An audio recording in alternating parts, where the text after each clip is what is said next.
Hello, boys and girls. Hello, Jason and Wyatt. It's Grandpa Story Hour time. Yep. And if you don't know who I am Jason and Wyatt's grandpa. Thank you for joining us. We have Ellis the Elephant's back. I love Ellis the Elephant. There it is, Yankee Doodle Dandy. That's a drum, man. Look at that right there. And that's a little piccolo. Cool. Here we go. Let's have fun. So what's Ellis the Elephant doing today? Ellis the Elephant loved America's story, a freedom won with courage and glory. He wanted to know how our nation came to be free, an independent country, and united and free. In Philadelphia, Ellis read, America got its start, a bustling city with freedom in its heart. But even when the Liberty Bell first began to ring, the American colonies still belonged to the king. The books are really cool. All right, let's see what happens. British soldiers called redcoats kept watchful command while the faraway England, the king, ruled the land. Ellis was surprised to learn that people had no say about the rules that governed their lives every day. One day the British declared a new tax on tea with no vote. The people wondered, how can this be? This tax is unfair, the colonists began to think. Together they agreed, English tea they would not drink.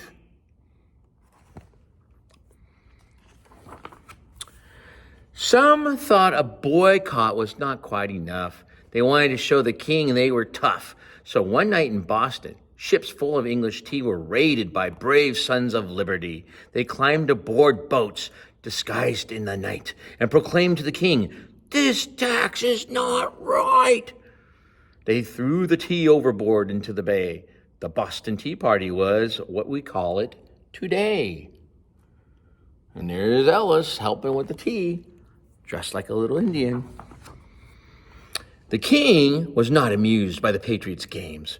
He soon made strict rules, only fanning the flames. Oh, close your port, said the king. You'll be an example, and your new government I will gladly trample.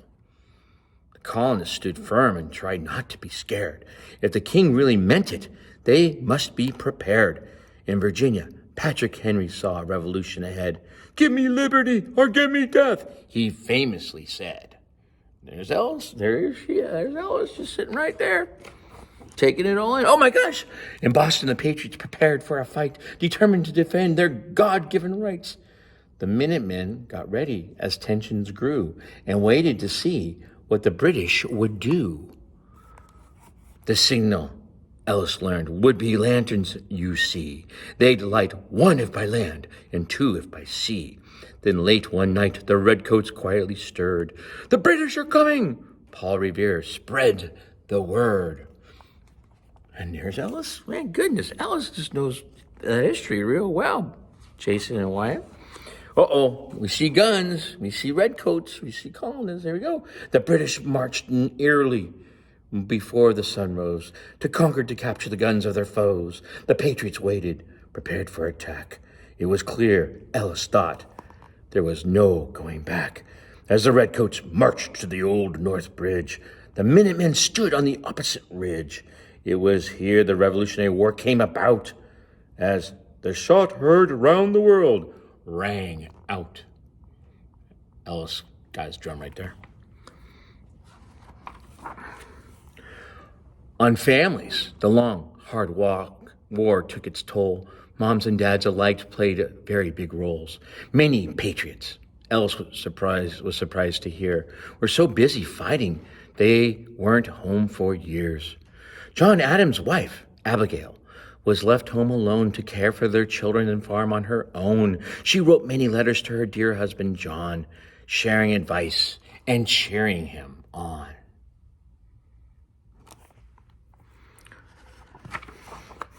In Philadelphia, the founding fathers gathered to proclaim, all men are created equal with liberty just the same. This, they told the king, we believe to be true. Our rights come from God. They don't come from you. Together, the Congress signed a formal declaration. The United States of America would be its own nation.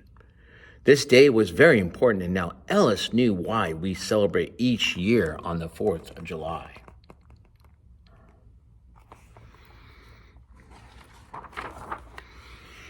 Ellis learned the new nation would need a flag to fly, a symbol the people would be proud to hold high.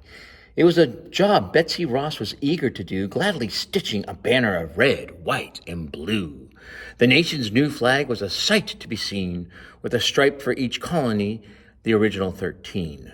A circle of stars, each carefully done, stood for the states, now united as one. Alice is everywhere, Jason and Wyatt, boys and girls, everywhere. Oh, General Washington, worried his army would splinter as troops settled in at Valley Forge for the winter. "We're tired," they said. "We're hungry and cold. We want to go home. War has sure gotten old." Then Martha Washington, and other women too, arrived at the camp to help pull the troops through. Soldiers spent the long winter training to win. It gave them the courage they needed within. And there's George Washington. Women joined in as the battle raged on, and just like the men, they were quite often strong. Brave Molly Pitcher was ready to fight, firing cannons with greatest of might.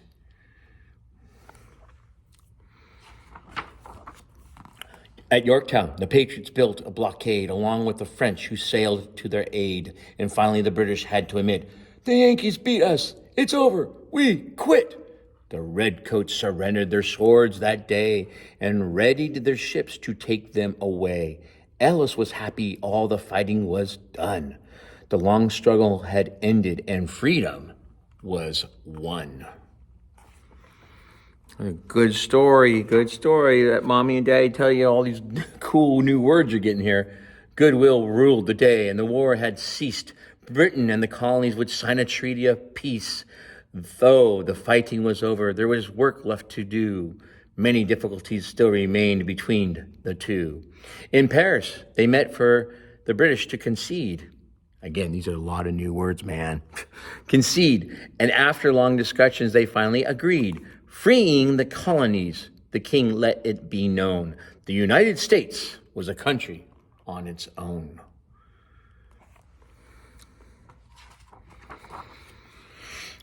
In their new independence, the people rejoiced and searching for a leader saw an obvious choice. George Washington was a king they could all get behind, but to Ellis's surprise, the general politely declined. "I will not be king," he said. "It would be a mistake. I did not defeat the British for a crown to take." To Mount Vernon he returned, with its quiet fields to roam. After 8 long years of fighting, Washington was home. Doing a great job listening, boys and girls. Proud of you. America's soldiers have traveled home too. Their bravery had won our freedom. This Ellis knew. Returning to their homes, families embraced, sharing stories of trials and challenges they faced. Ellis remembered those who had sacrificed so much to create a better life, and he was truly touched. Now Ellis understood how our independence was won. With faith, hope, and courage, a nation had begun.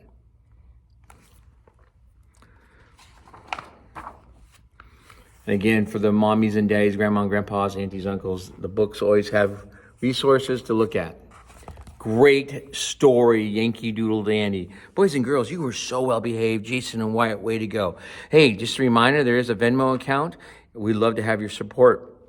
Keep watching Grandpa Story Hour. Share. Press the like button because, trust me, there are people pressing the not like button. It's too bad because it's a good story. All right.